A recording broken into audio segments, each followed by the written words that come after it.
2019 के विधानसभा चुनाव की गलतियों में छिपा है भाजपा के लिए मंत्र। गंभीरता से आकलन करने पर पता चलता है अपने पैर पर कुल्हाड़ी मारना किसे कहते हैं। 20 सीटें कह रही हैं खुद अपनी गाथा, दिल लगाया किसी और से, ब्याह हो गया कहीं और। झारखंड 2024 के विधानसभा चुनाव के गणित अगर समझने की कोशिश की जाए तो 2019 के लोकसभा चुनाव की तह में जाना होगा। बात 2019 के विधानसभा चुनाव के 7 महीने पहले की है। मई महीने में जब लोकसभा चुनाव के नतीजे आए थे तो उस चुनाव में भाजपा ने 51% वोट हासिल किया और उसने 63 विधानसभा क्षेत्रों में बढ़त बनाई थी। इसमें 35 विधानसभा क्षेत्रों में भाजपा की लीड 50,000 से अधिक थी। यहां तक कि 16 विधानसभा क्षेत्रों में लीड का मार्जिन 90,000 से ज्यादा थी। उस लोकसभा चुनाव में भाजपा ने राज्य की 14 में से 11 लोकसभा सीटों पर अपना परचम बुलंद किया था। आजसू को भी एक सीट मिली थी और उसने वह सीट जीती भी, यानी एनडीए के खाते में कुल 12 सीटें थीं। लेकिन इस चुनाव परिणाम से तत्कालीन मुख्यमंत्री रघुवर दास अति आत्मविश्वास के शिकार हो गए।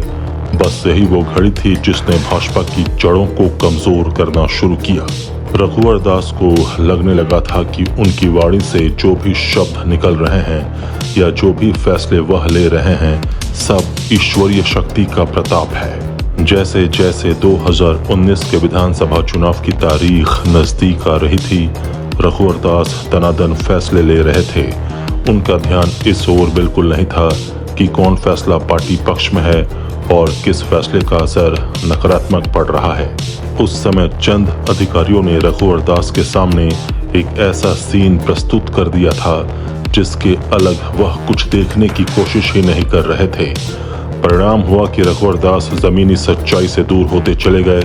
लोकसभा चुनाव में आए परिणाम को वह अपनी उपलब्धि मान बैठे और उसी को आधार बनाकर उन्होंने भाजपा की ओर से नारा दे दिया, अब की बार 65 पार। एक बार फिर झारखंड में डबल इंजन की सरकार। 65 पार के नारे के चक्कर में भाजपा से आजसू छिटक गया। उसी दौरान एक ऐसी घटना घटी जिसका अनुमान रघुवर दास को भी नहीं था कि जिसे वह तिनका समझ रहे थे वही उनके झारखंड के राजनीतिक करियर पर ब्रेक लगाने का कारण बनेगा। हुआ भी वही। रघुवर ने जैसे ही सरयू का टिकट काटा, सरयू में उफान आ गया।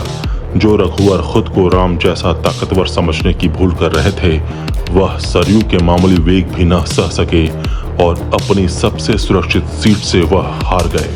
खैर, 2019 के लोकसभा चुनाव के नतीजों को लेकर भाजपा को उम्मीद थी कि वह फिर से झारखंड की सत्ता हासिल कर लेगी।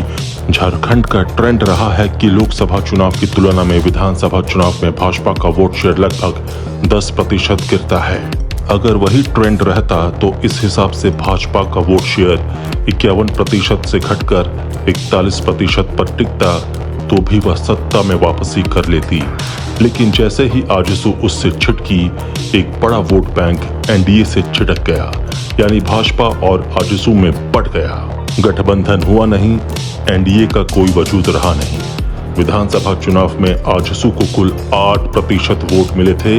नतीजा यह हुआ कि भाजपा का वोट शेयर भी अनुमानित 41% से 8% और कम होकर 33% पर रह गया। चाहे वह कांडे हो, घाटशिला हो, गुमला हो, नाला हो, जामा हो, चरमुंडी हो, खिजरी हो, सिमडेगा हो, बड़का गांव, बरकट्ठा, चकधरपुर, टुमरी, ईचागढ़, जगन्नाथपुर, चरमुंडी, जुगसलाई, लोहरदगा या मधुपुर हो, ये ऐसी सीटें हैं जहां भाजपा बहुत ही मामूली अंतर से हारी। इनमें कई सीटें ऐसी हैं जहां भाजपा आजसू के वोटों को जोड़ दिया जाए तो नंबर 1 पर एनडीए रहता। कुछ सीटों पर बाबूलाल की जेवीएम का भी जनाधार ठीक ठाक रहा था। ये ऐसी सीटें हैं जहां भाजपा उम्मीद कर सकती है। अगर भाजपा या यूं कहें एनडीए ठीक से रणनीति बनाकर फोकस कर ले तो इन सीटों पर लड़ाई कांटे की हो जाएगी और परिणाम उसके पक्ष में भी जा सकता है। वैसे बाबूलाल मरांडी अब भाजपा में हैं, प्रदेश अध्यक्ष हैं, तो इसका लाभ भी बीजेपी को जरूर मिलेगा। बाबूलाल मरांडी अकेले दम पर 2 से 3% वोट शेयर को प्रभावित करने का मादा रखते हैं। 2019 के चुनाव में लगभग 20 सीटें ऐसी थीं जो भाजपा आजसू सरयू के आपसी मनमुटाव के कारण एनडीए ने खो दी। वैसे 2024 के लोकसभा चुनाव में भाजपा का कुल वोट शेयर घटा है। इस बार सभी 14 संसदीय सीटों में बड़े मतों में इसकी हिस्सेदारी 44.60% ही रही, जबकि वर्ष 2019 के चुनाव में इस पार्टी को 51.6% वोट मिले थे। दूसरी तरफ झामुमो और कांग्रेस के वोट शेयर बढ़े हैं।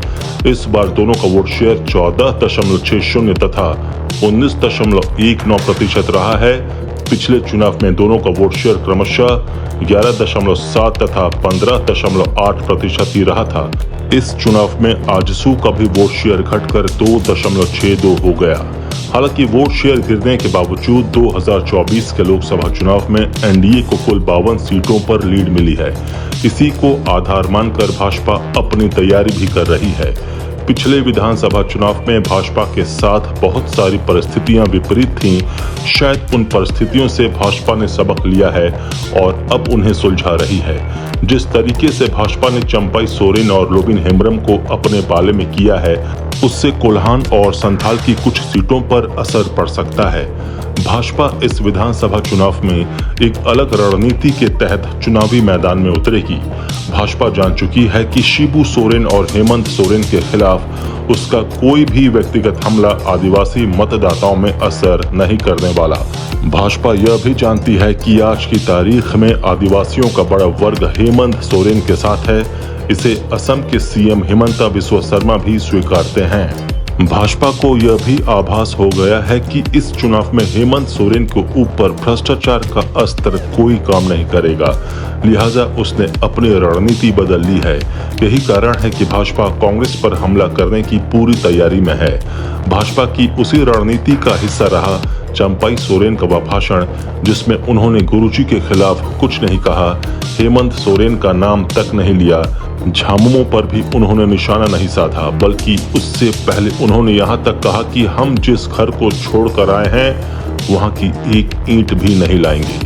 भाजपा की सदस्यता लेते ही उन्होंने कांग्रेस पर कोला दाग दिया, कह दिया कि कांग्रेस पार्टी ने ही आदिवासियों पर सबसे ज्यादा गोलियां चलवाई हैं।